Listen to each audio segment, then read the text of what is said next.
எண்ணமெல்லாம் சிறகடிக்கும், எண்களெல்லாம் வழி கொடுக்கும், எந்நாளும் ராஜமுகம், எளியோரின் ஏறுமுகம். எந்த நிலை வந்தாலும் வந்த நிலை மாறாத நமது Rajanilai. Rajanilai TV, channel of astrology.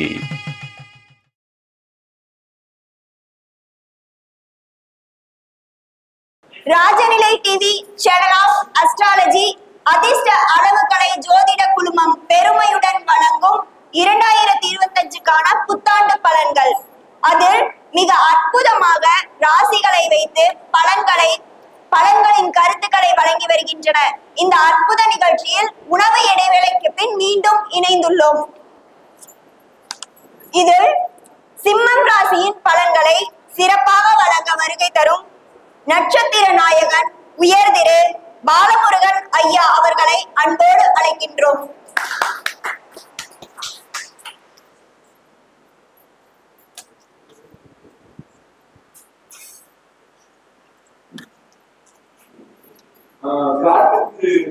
சிங்கம் ராஜா, அதே போல இந்த வீட்டுக்கு சிங்கம் நம்முடைய நட்சத்திர நாயகன் உயர்ந்து மாற்றுக்கு செல்போன் தலைவர் செல்ஃபி சிங்கமா போட்டோ எடுத்துக்கலாம். அவர் வந்து சிம்மராசி பேசுகிறார். சிம்மம் என்னன்னா அன்புக்கு இருக்கக்கூடியது, ஊழலுக்கு மயங்கக்கூடியது. அப்ப அந்த ராசி குறித்தா பொறுத்து வரக்கூடிய அவருக்கு கண்டிப்பாக இதுதான் பொறுத்து வரக்கூடிய முடிவு பண்ணி சிம்மராசி பேசுகிறோம். இப்ப அவர் வந்து சிம்மராசி பற்றி சிறப்பாக வழங்குமாறு அன்புடன் கேட்டுக்கொள்கிறேன். ராஜநிலை தொலைக்காட்சி நிறுவனர் உயர் திரு ராஜசேகர் ஐயா அவர்களுக்கு முதலில் என்னுடைய நன்றியினை தெரிவித்துக் கொண்டு, இன்று ஆங்கில புத்தாண்டினுடைய பலன்களை அவரது தொலைக்காட்சியில் இடம்பெற வேண்டும் என்று எனக்கு நேர் எதிரான ஒரு பாவத்தை கையில் கொடுத்து இப்படி பேச வேண்டும் என்று என்னையே குழப்பினாங்க. சரி, அதையும் நம்ம பார்த்துருவோம் அப்படின்னு சொல்லிட்டு தான் இன்று இந்த ராஜநிலை நிறுவனர் ராஜசேகர் ஐயாவுக்கு நன்றியை தெரிவித்துக் கொண்டு, மேடையில் வீற்றிருக்கும் எனது குருநாதர் கூறுவாரான ஐயா குருஜி அவர்களுக்கும், மேடையில் மீதி 11 ராசியை பேச வந்த அனைத்து ஜோதிட ஜாம்பவான்களுக்கும் வணக்கம். நான் வணங்கும் திருச்செந்தூர் முருகன் அருளி அகத்தியரால் இயற்றப்பட்ட அந்த குமராசாமியம் என்ற நூலின் அடிப்படையிலே வருகின்ற 2025 ஆங்கில புத்தாண்டினுடைய சிறப்பு பலனுக்காக இங்கே நாம் செல்வோம். பொதுவாக ஆங்கில வருடம் என்பது எந்த ஒரு இடத்திற்குமே வந்து கிரக நிலை மாற்றமோ அல்லது புத்தாண்டினுடைய ஒரு பலனோ அங்கே வந்து கிடைக்காது. ஒரு பொதுவான ஒரு பலனைத்தான் இருக்கும். ஆனால் இந்த வருடம் என்பது சிறப்பான ஒரு செயல்பாடுகள் என்ன அப்படின்னா,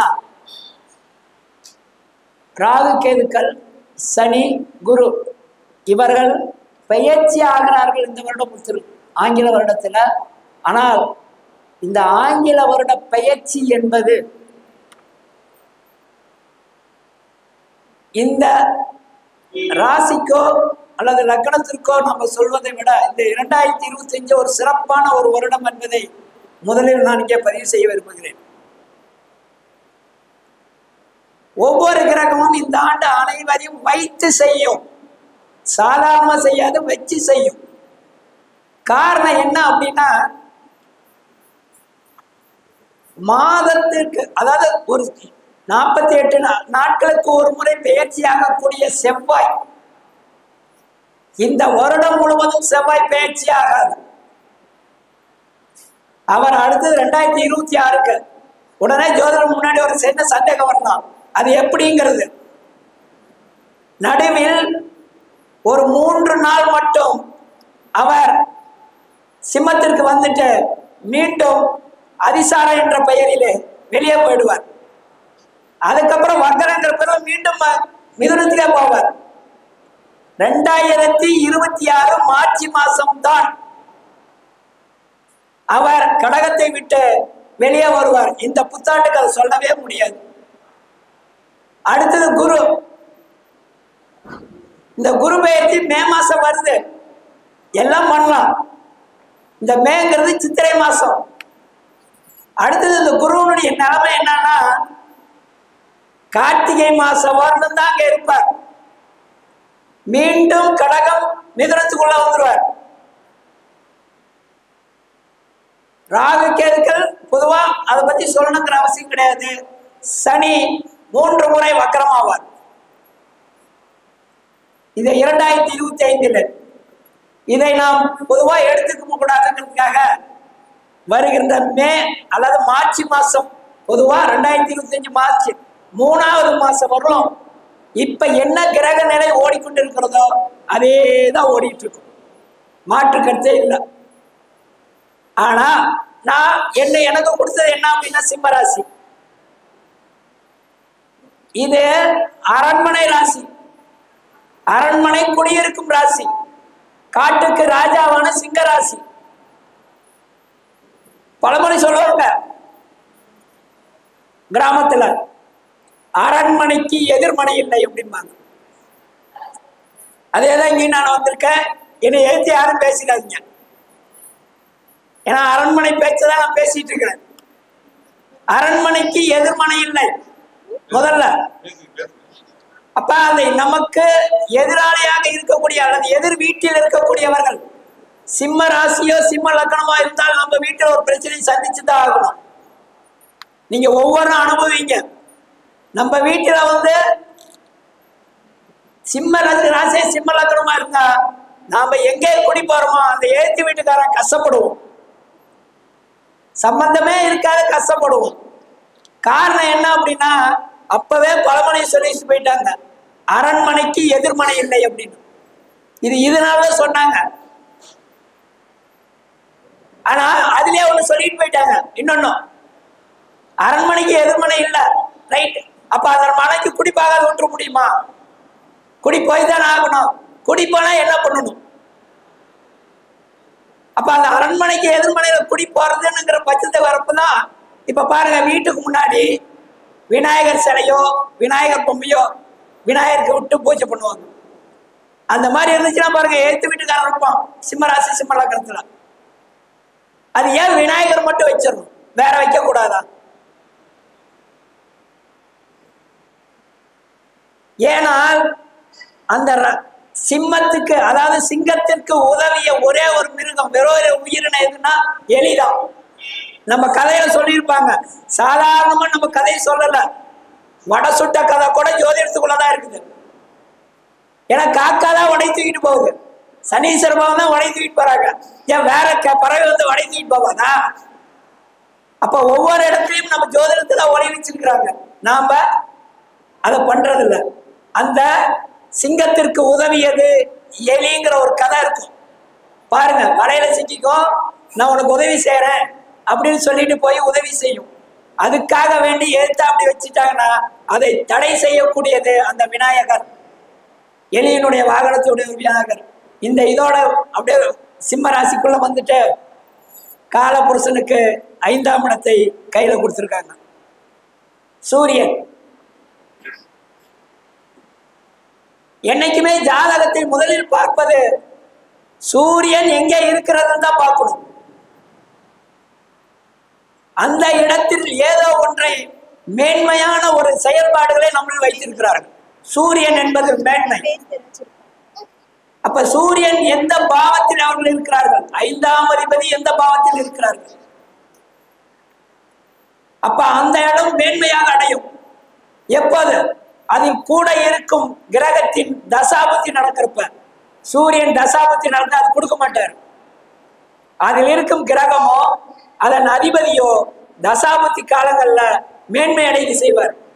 ஏன்னா சூரியன் என்னைக்குமே ராஜா, உட்காந்துட்டு வேலை செய்யறவரு. ஏய் நீ அதை பண்ணு நீ இதை பண்ணுன்னு சொல்றாள், அவரு போய் வேலை செய்ய மாட்டார்.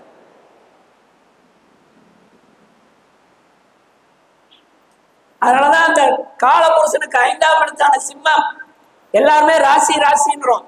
அதை லக்னமாகவும் வைத்துக்காங்க, ராசியாகவும் வைப்பாங்க. ராசிங்கிற ஒரு காலகட்டத்துக்கு கொண்டாங்க தெளிவா புறக்கும் கொடுக்க.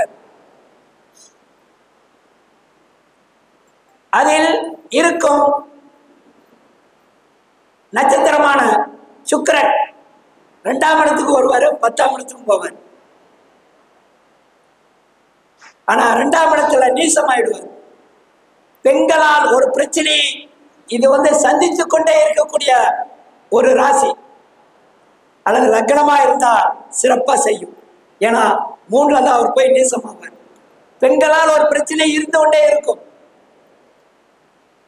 இந்த வருடத்திற்கு என்ன நடக்கும்? இந்த வருடத்திற்கு இந்த வருடம் பொறுத்தளவுக்கு சூரியன் ஒவ்வொரு பாவத்துக்கும் செல்லும் பொழுது, குறிப்பாக சிம்மத்திற்கு வரும் பொழுது, அரசியல் அரசு சார்ந்த ஏதோ ஒரு துறையில் ஒரு மிகப்பெரிய ஒரு பிரச்சனையை சந்திக்கக்கூடிய ஒரு வாய்ப்பு இருக்கும். அரசியல்வாதிகள் எல்லாம் இந்த காலகட்டத்தில் மிக மிக பிரச்சனையை சந்தித்துக் கொண்டே இருப்பார்கள். ஏனால் அரசாங்க கிரகமான 3 கிரகமும் சரியாக கிடையாது. இந்த வருஷம் 8ல தான் ராகு சனி சேருது. எப்ப? அடுத்த காலகட்டத்தில் ஜூன் மாசம் சேரும். அப்ப ஜூன் மாசம் சேர்ற காலகட்டத்தில் 8ல் சனி ராகு சேரக்கூடியது. அதே நேரத்தில் செவ்வாய் 8ஆம் பார்வையை பார்ப்பார். எப்படி? எல்லாத்துக்கும் தோணும், எப்படா பார்க்கிறாரு அப்படின்னு. செவ்வாய் நான் முதல்ல சொன்னேன் 3 நாள் வெளியே வந்துட்டு போவோம், சிம்மத்துக்கு வந்துட்டு போவோம். ஜூன் மாசம் அந்த காலகட்டங்கள் அந்த 3 நாள் குறிச்சு வச்சுக்காங்க. ஏதோ ஒரு அரசியல் மாற்றம் தொடங்கும். அதற்கு முன்னுதாரணமாக தான் இப்ப நடந்து கொண்டிருக்கிற பிரச்சனை. செவ்வாய் என்னைக்கு சிம்மத்துக்குள்ள வர அந்த 3 அல்லது 5 நாட்கள் இருக்கும். ஏறக்குறைய பாக்கியப்படி 5 நாட்கள் போட்டிருக்கிறாங்க. அந்த 5 நாட்களுமே நம்ம கணக்கு எடுத்துக்கலாம். திருக்கணிதத்தை விட வாக்கியமா எடுத்துக்கலாம். அந்த 5 நாட்கள் ஒரு மாற்றத்தை உருவாக்கும். ஏனென்றால் 8ஆம் இடத்தில் செவ்வாய் சனி ராகு தொடர்புகளை ஏற்படுத்தி விட்டுருது. அப்ப ஏதோ ஒரு இந்த ஜூன் மாசம் குறிப்பா 15ஆம் தேதிக்கு மேல 20, 22 அந்த 5 நாட்களுக்குள் 2025 ஜூன் மாசத்துக்குள் அரசியல் நிகழ்வுகள் ஒரு மிகப்பெரிய ஒரு பிரச்சனையை உருவாக்கும். என்றால் பிரச்சனைக்குரிய கிரகங்கள் 8ஆம் இடத்துல இருக்கிறது.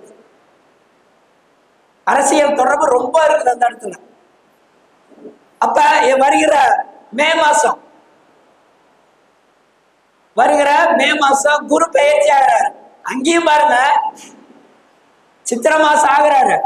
வைகாசி ஆணி மாசம் ஆயிடுச்சுன்னா மறுபடியும் வக்கரத்தை நோக்கி போயிடுவார்.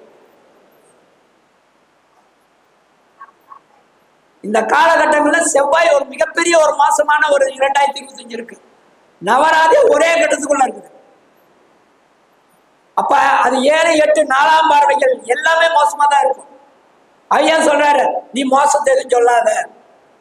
அரசியல் மாற்றம் என்பது மோசமான ஒரு செயல்பாடு. அப்ப அந்த இடத்துல நம்ம அரசியல் என்ன மாறுது, அரசாங்கத்திட்ட என்ன மாறுது, இந்த சிம்ம ராசியை வச்சுதான் நம்ம சொல்லி ஆகணும். வேற ராசி வச்சே நம்ம சொல்ல முடியாது. அப்ப இந்த 5ஆம் பாவத்தினுடைய செயல்பாடுகள், அதே நேரத்துல எல்லாம் காலபுருஷனுக்கு 12 போகிறது. வருகிற ஜூன் மாசத்திற்கு மேல் உங்கள் குழந்தைகள் வெளிநாடு செல்வதாக இருந்தாலும் சரி, அல்லது 12ஆம் முடிச்சு மேல இருந்தாலும் சரி, பாஸ்போர்ட் எடுத்து வைங்க, வெளிநாடு போயிடுவாங்க.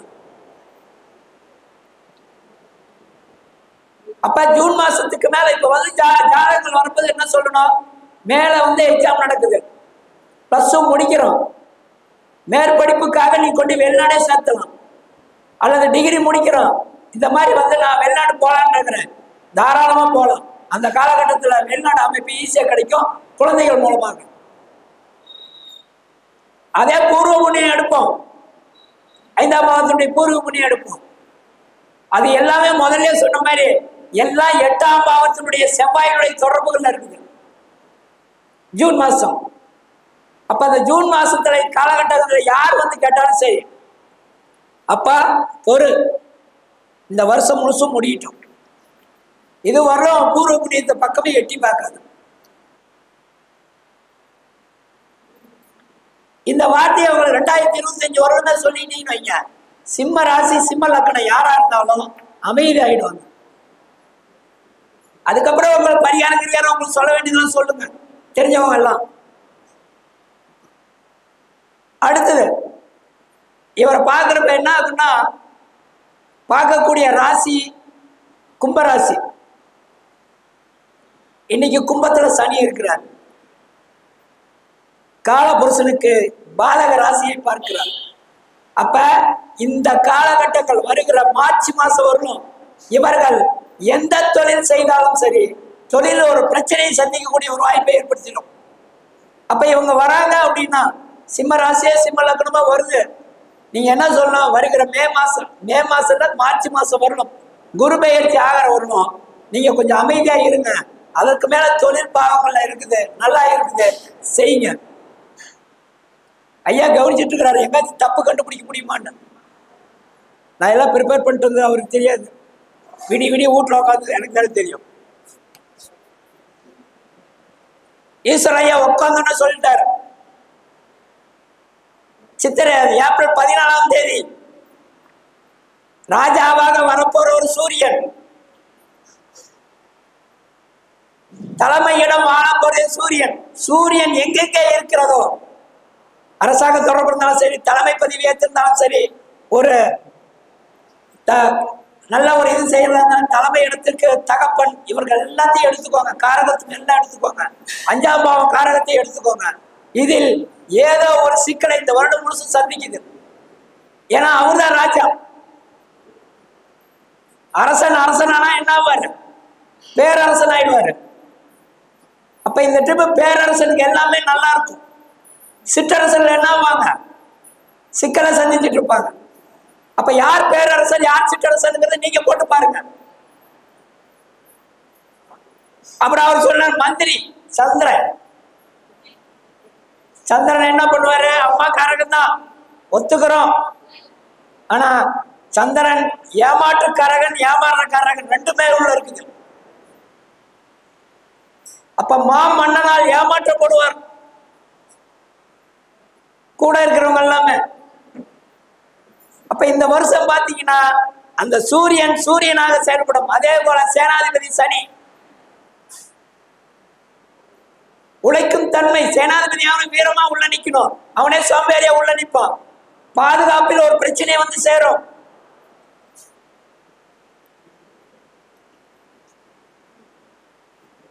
ஐந்தாம் இடம் பாதுகாப்பு. இந்த வருடம் முழுசு பாருங்க, இன்னைக்கு கணக்கெடுத்து வச்சுக்கோங்க, நெட்ல தட்டுங்க, முதியோர் இல்லம் தமிழ்நாட்டு எவ்வளவு இருக்குன்னு எடுத்து பாருங்க, எழுதி வச்சுக்கோங்க. அடுத்த வருஷம் அந்த லிஸ்ட் எடுத்து பாருங்க, இதுல இருந்து 2 மடங்கா இருக்கும். ஏன்னா தந்தைக்கு பாதுகாப்பு இல்லை, அங்கே மந்திரியாக சந்திரன் வருகிறார், 2 பேர்த்துக்குமே பாதுகாப்பு இல்லை. அப்ப முதியோர் இல்லம் ஜாஸ்தி ஆயிடும். தாய் தந்தைக்கு பாதுகாப்பு இல்லைன்னா முதியோர் இல்லம் ஜாஸ்தி. இப்ப எடுத்து எழுதி வச்சுக்கோங்க, இந்த வருடம் போங்க, நெட்ல தட்டுங்க, எத்தனை முதியோர் இல்லைன்னு எடுத்துக்கோங்க. அடுத்த வருஷம் பாருங்க, இதுக்கு 2 மடங்கா இருக்கும். அப்ப நாம என்ன வந்தோன்னு சொல்லணும், ஒரே வார்த்தையா, அப்பா உனக்கு பூர்வ பண்ணி நல்லா இருக்கு, அப்பா அம்மா வச்சு சோறு போட்டினாதான் நீ நல்லா இருப்ப சொல்லுங்க, தவறு ஒண்ணு இல்லை. எந்த ஜாதகம் வந்தாலும் அம்மா அப்பா பிரச்சனையா இருக்கு, கூட இருந்தா தானே நீ பொழைப்ப, இல்லைன்னா பொழைக்கவே மாட்டான்னு தைரியமா சொல்லுங்க. அவன் நல்லதா கெட்டதா கூட வச்சுட்டு இருப்பான். நிறைய கவிதைகள்லாம் நீங்க பார்த்திருப்பீங்க, தந்தையினுடைய பணத்தை மகன் ஈஸியா செலவு பண்ணிடுவான், ஆனால் மகனுடைய பணத்தை தந்தை ஒரு பைசா செலவு பண்ணாலும் மான கப்பல் ஏறுற மாதிரி இருக்கும்.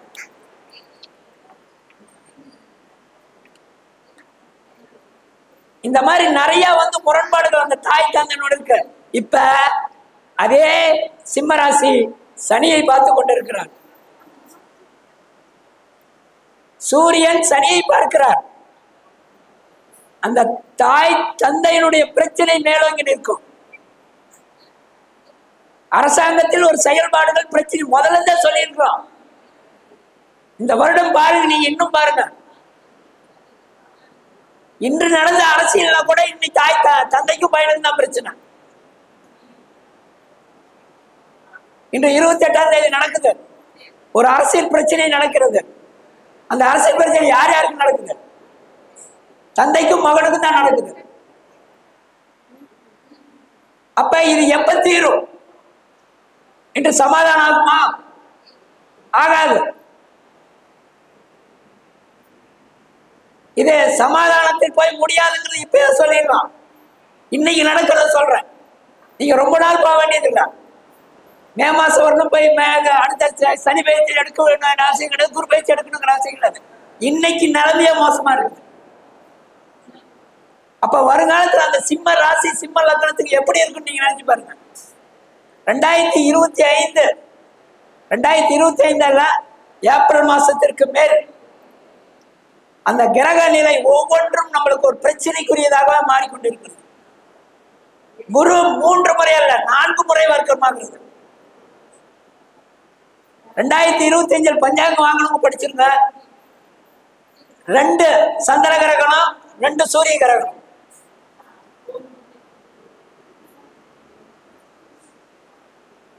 ஆராய்ச்சி பண்ணிட்டு இருக்கிறாங்க. வால் நட்சத்திரம் தோன்றும் என்று கூடி சீக்கிரம் அறிவிப்பாங்க பாரு. அப்ப வால் நட்சத்திரம் தோணுனா என்ன அர்த்தங்கிறத நீங்களே முடிவு பண்ணுங்க. அப்ப அந்த சிம்ம ராசிங்கிறது ஒரு அரசாங்கம், அரசாங்கத்தினுடைய செயல்பாடுகள் இந்த வருடம் எப்படி எப்படி இருக்கிறது. அடுத்தது சிம்ம ராசிக்கு ராகு பயிற்சி. இது அனைத்தும் ஏப்ரல் மாசம் 14ஆம் தேதிக்கு மேலதான். அதுக்கு முன்னாடி எடுக்காதீங்க. ஏன்னா நாம புத்தாண்டு ஆங்கில புத்தாண்டு தான் பண்றோம், தமிழ் புத்தாண்டை பண்ணல. அப்ப ஏப்ரல் மாசத்துக்கு அப்புறம் ஏப்ரல் மாசம் மே 21ஆம் தேதி திருக்கணிதப்படி ராகு கேது பயிற்சி நடக்கிறது. ஆனா வாக்கியப்படி அல்ல. அப்ப வாக்கியப்படி நாம போறப்ப வேறு மாதிரி நடக்கும், அதை விட்டுடும். இப்ப திருக்கணிதத்தை மட்டும் கையில் எடுத்துக்குவோம். ஏன்னா வாக்கியப்படி சொன்னோம்னா ஒரு சில இடத்துல தான் நல்லா இருக்கு, நானும் பார்த்துட்டேன். அப்ப திருக்கணிதம் மே 21ஆம் தேதிக்கு மேல் ராகு அப்படியே இறங்கிடுவார். எங்க இறங்குவார்? கும்பத்துக்கு இறங்குவார். அப்பயே சிம்மத்தை தான் பார்ப்பார். அங்கே சனி ராகு இருக்கு.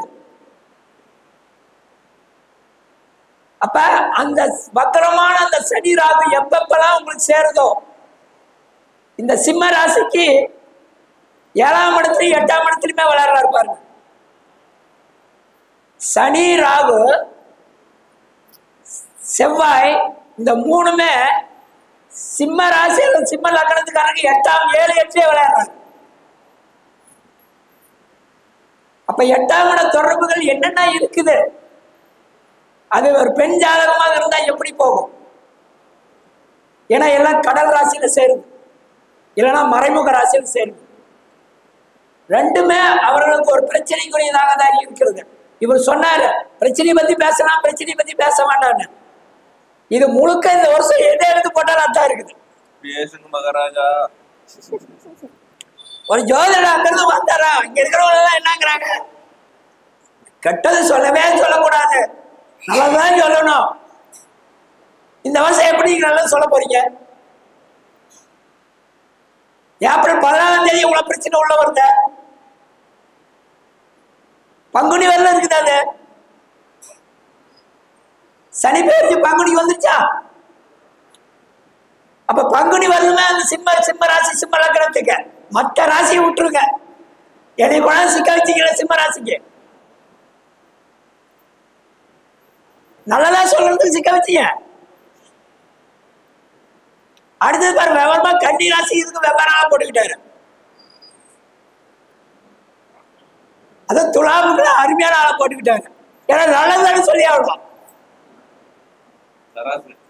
அது நல்லதுதானே சொல்லி ஆகணும். அது நல்லதுதானே நடக்குது. அந்த ராசி எல்லாத்துக்கு என்னை தானே சிக்க விட்டுருக்கீங்க. உட்காந்து ஏப்ரல் 14ஆம் தேதியிலிருந்து கொடுக்குறோம். அதனாலதான் இந்த 3 மாசம் அந்த சிம்ம ராசி சிம்ம லக்னத்துக்கு வேணுங்கிற அனைத்தும் செடியாயிக்காங்க. எதிர்கொண்டு வரக்கூடிய அந்த விளைவுகளை, நேர்படுத்தக்கூடிய விளைவுகளை, எதிர்படுத்தக்கூடிய விளைவுகளை நீங்க சமாளிக்கக்கூடிய திறமையை இந்த 3 மாசத்துல வளர்த்திக்கோங்க. கிரக நிலை உங்களுக்கு சாதகமாக அமையவில்லை. 2025 இது யாருன்னு எல்லாம் என்ன நினைச்சிட்டோம்? பேசின அத்தனை பேரும் சொல்லிட்டு இருந்தாங்க. சனி, குரு, ராகுகேது. இந்த வருஷம் முழுசுமே செவ்வாய் மாறலையா? யாராச்சும் சொல்லுங்களா பார்க்கலாம். யாரும் சொல்ல மாட்டேங்கிறோம். செவ்வாய் ஒரு கிரகம் இல்லையா? வச்சு செய்யும். கடகத்திலேயே 48 நாள் நாளைக்கு ஒரு கிரகம் மாறுதுங்கிறப்ப ஒரு வருஷம் ஒரு இடத்துல உட்கார்றாரு. அப்ப எதோ ஒன்று செய்யுதுன்னு தான் அர்த்தம். அப்ப காவல், ஏவல் செயல்பாடுகள் எல்லாம் இங்க மோசமா நடக்குது.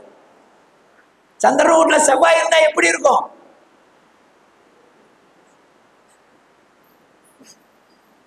செவ்வாய் 4ஆம் பார்வையா பாருங்க. துலாம் பாக்குறப்ப என்ன நல்லா இருக்கும். அங்கேயும் ஒரு சிக்கல் இருக்குது. அவர் சொல்லுவார், துலாம் ராசி துலாம் லக்னத்தை சொல்லுவார். அப்ப இந்த சிம்ம ராசி சிம்ம லக்னத்துக்காரர்கள் வருகிற காலங்கள், இந்த ஒரு 3 மாத காலங்கள் உங்களை நீங்கள் தயார்படுத்திக் கொள்ளுங்கள். ஏன்னா வருகிற கிரக நிலை உங்கள் முன்னோர்களுடைய சொத்துக்கள், உங்கள் தாய் தந்தையர்கள், சமுதாயம், சமுதாயத்தில் வாழக்கூடிய நிலைமை எல்லாம் ஒரு சில மோசமான செயல்பாடுகள் இருக்குது. அதை எதிர்கொண்டு அதற்குரிய தெய்வங்கள் கேளுங்க. நிறைய ஜோதிடத்தை கேளுங்க. அந்த சிம்ம ராசிக்கு அதற்குள் இருக்கும் 3 நட்சத்திரம். இப்பதான் வரேன் ஏன் சப்ஜெக்டுங்க. அப்ப மக நட்சத்திரத்துக்கு என்ன பண்ணும்? ஏன்னா மக நட்சத்திரம்னாவே பல்லாக்கு ஏறதான் பார்க்கும், பல்லாக்கு தூக்க பார்க்காது. அப்ப பல்லாக்குல ஏறினாதான் அவங்களுக்கு நல்லா இருக்கும். யார் பல்லாக்கு ஏறுவா? அரசர். ஆனா இந்த காலகட்டத்துல அரசனே பல்லாக்கு தூக்குற நிலைமைக்கு வருது. அப்ப மக நட்சத்திரத்துக்காரர்கள், குறிப்பா மகம் 2வது பாதம், சொன்ன உடனே சிரிக்கிறார். மகம் 2வது பாதம் கொஞ்சம் இந்த காலகட்டத்துல கவனமாக செயல்படுங்க. ஏன்னா பெண்கள் மூலமாக இருக்கக்கூடிய அவமானங்களை சந்திக்கக்கூடிய வாய்ப்பு இந்த 2வது எண்ணுக்கு இருக்கும். அதனால ரொம்ப ரொம்ப ஜாக்கிரதையா இருந்துக்கோங்க. அதே மாதிரி மகன் 4வது நட்சத்திரம். எப்பவுமே அந்த வண்டி வாகனத்தில் ரொம்ப ரொம்ப கேர்ஃபுல்லா இருந்துக்கோங்க. மகம் 4ஆம் பாதம். ஏனால் அங்கே ஒரு செவ்வாய், சனி, ராகு சேர்கின்ற தொடர்பு வருது. கொஞ்சம் அந்த வண்டி வாகனத்தில் கவனமாக இருங்கள். பூர நட்சத்திரம் அடுத்தது. இந்த பூர நட்சத்திரம்னாவே அந்த 27 நட்சத்திரம், அந்த பூர நட்சத்திரத்துக்கு ஒரு பயம் இருந்துகிட்டே இருக்கும் எல்லாத்துக்கும். காரணம் என்னன்னா, முதல்ல சொல்லிடுவாங்க, நீங்களே பார்ப்பீங்க, 1000 மிஸ்டு கால் இருந்தாலும் பரவாயில்ல, 2 மிஸ்டு காலை கொண்டாடிட்டு இருந்து வந்துச்சுன்னா பிடிச்சி போச்சு. அந்த 2 மிஸ்டு கால் கிட்ட தான் உங்களுக்கு பயமே இருக்கும். 1000 மிஸ்டு கால்ல பயமே இருக்காது. அந்த நிலைமை அங்கே உருவாகும். மனைவி சொல் பேச்சை கேட்டுடுங்க.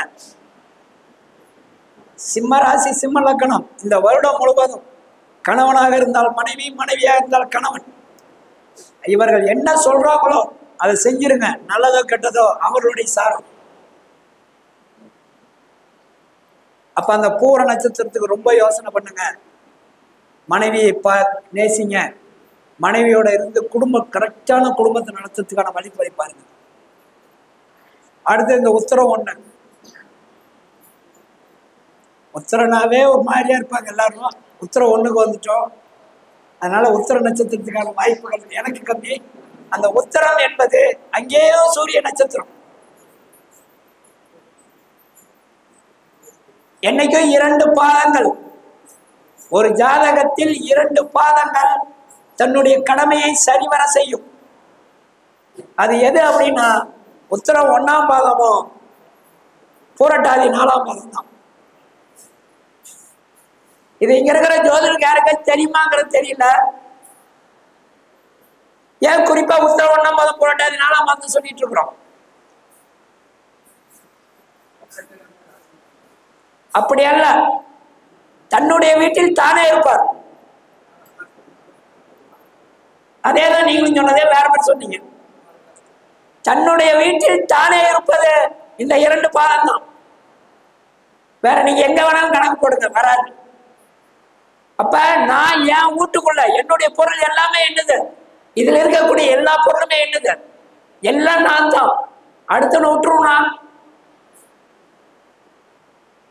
ஒரு செகண்ட் விட்டுருனா, என் பொண்டாட்டியது கூட இல்லை, எல்லாமே என்னத்தான்.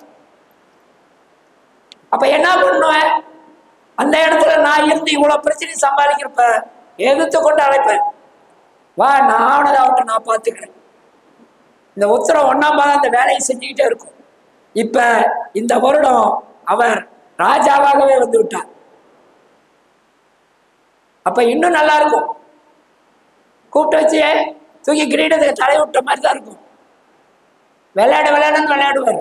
அந்த உத்திரம் 1ஆம் பாதத்துக்கு மட்டும் கொஞ்சம் அப்படியே நிலைமை நல்லா இருந்தாலும் அடக்கி வாசிக்கிறது நல்லது. ஏன்னா அடுத்த வருஷம் வேற ஒரு வராரு, அடக்கின்னு வரவர். அப்ப அவர்கள் வந்து இந்த அரசியல் சார்ந்த துறைகள் மிக பிரமாதமாக இருக்கும். பொதுவா இப்ப இந்த காலகட்டத்துல சிம்ம ராசிக்காரர்கள் அரசியல் பிரச்சனைகள் தான் சந்திப்பார்கள். அரசியல் செயல்பாடுகள் நல்லா இருக்கும். இது இந்த ஏன்னா செயல்பாடுகள் வேற, பிரச்சனை சந்திக்கிறது வேற. பிரச்சனை சந்திக்கிறது சனி செவ்வாய் ராகு கேதுக்கள் வந்தா. ஆனா இதே குரு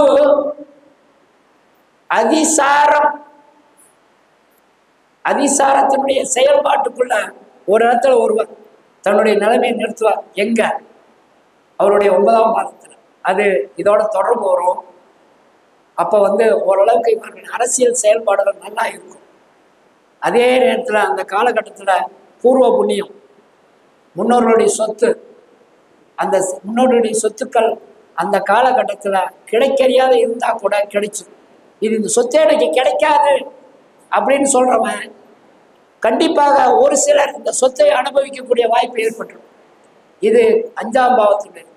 ஏனென்றால் இவர் இயற்கையில அந்த 10ஆம் பாவத்தினுடைய கும்பத்தை பார்த்து கொண்டிருப்பார். 10 இல்லை 11. காலபுருஷனுக்கு பாலகாதிபதி பார்த்து கொண்டே இருப்பார்.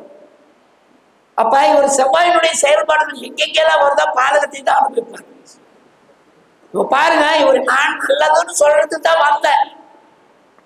மேடை ஏறி உக்காரப்பிய சரி குருநாதர் சொல்லிட்டாரு 5ஆம் பாவம் சூப்பரா இருக்கும், அந்த இது நல்லா இருக்கும், சொத்துக்கள் கிடைக்கும், எல்லாம் தாய் நதி நல்லா இருப்பாங்க, நல்லா இருப்பான்னு சொன்னதான் வந்தேன். கிரக நிலை போட்டதுக்கு அப்புறம் தான் தெரியுது. நான் என்ன நினைச்சேன்னா இப்ப கிரக நிலை நல்லா இருக்குது, பேசிட்டு வந்துடலாம் அப்படின்னு பார்த்தேன். இது ஆங்கில புத்தாண்டு. தமிழ் புத்தாண்டுக்கு போடுறப்பதான் தெரியுது வேற மாதிரி ஆகி போச்சுங்க. அப்ப இந்த ஆங்கில புத்தாண்டு என்பது நல்லபடியா வந்தா இருக்குது. உங்களுக்கு செயல்பாடு கொண்டு போகணும். அந்த கிரக நிலையை என்றை அனுசரிக்கிறாங்களோ, எங்க குருநாதர் சொல்லுவாரு, விதியை கடைபிடி, கிரகம் உங்க பின்னாடி வருவார். அப்ப அந்த விதிகளோடு அவர்கள் செயல்பட்டாங்கன்னா போதும். இந்த காலகட்டத்துல இந்த கிரகங்கள் ஒன்று சேருது, நமக்கு அது சாதகமா இருந்தா பயன்படுத்து, இல்லையா அதற்குரிய கோயில்கள் நிறைய குருமார்கள் இருக்காங்க, அதற்குரிய கோயில்கள் கேட்டுங்க, போங்க செய்யுங்க. பொதுவா சிம்ம அப்படின்னாவே அங்கே ஒரு பெண் ஒரு பிரச்சனைக்குரியவளா வந்துருவாங்க.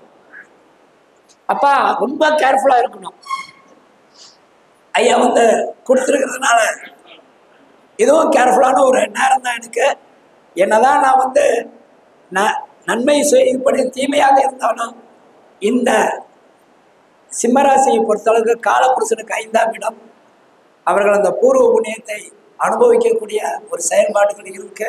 அப்பப்ப கிரக நிலை மாறி அவர்களுக்கு ஒரு சிறிய சிறிய இடைஞ்சல் தான் தரும்.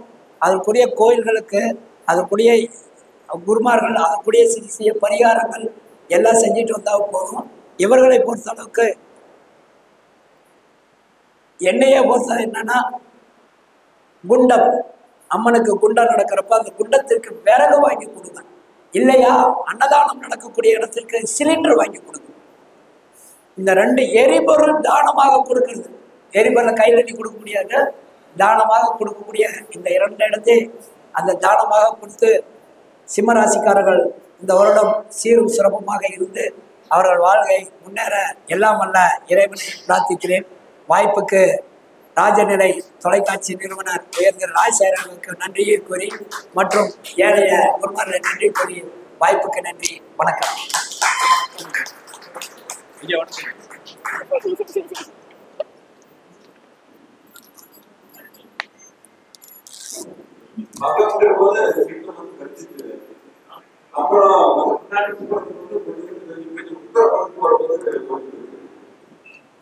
சிறப்பான பேச்சு, நல்ல விஷயம். சிம்மராசி பயப்பட வேண்டியதில்லை. கேரளாவுடைய மன்னார் சாலையினுடைய நாகராஜ போய் நேரம் கேரளா சிம்மராசிக்காரர்கள் தான் அவங்களுக்கு வாழ்க்கை தமிழ் விசுவாசம் நல்லா இருக்கும். ஐயா பயமுறுத்தலன்னு சொல்றாரு. பயமுறுத்தல, கிரக நிலையினுடைய யதார்த்தத்தை சொல்கிறேன். அவர் சொல்லிவிட்டு பயமுறுத்தல் நல்லா இருக்குன்னு சொல்ல பிரச்சனையே வச்சுட்டு வைங்க, எல்லாத்தையும் திட்டுவீங்க. அதுக்காக தான். ஓகே, வாய்ப்புக்கு நன்றி. இருக்கட்டுமா, வாழ்த்துக்கள் வாழ்த்துக்கள்மா. நல்லதுமா, நல்லா இருக்கு. சும்மா ஒரு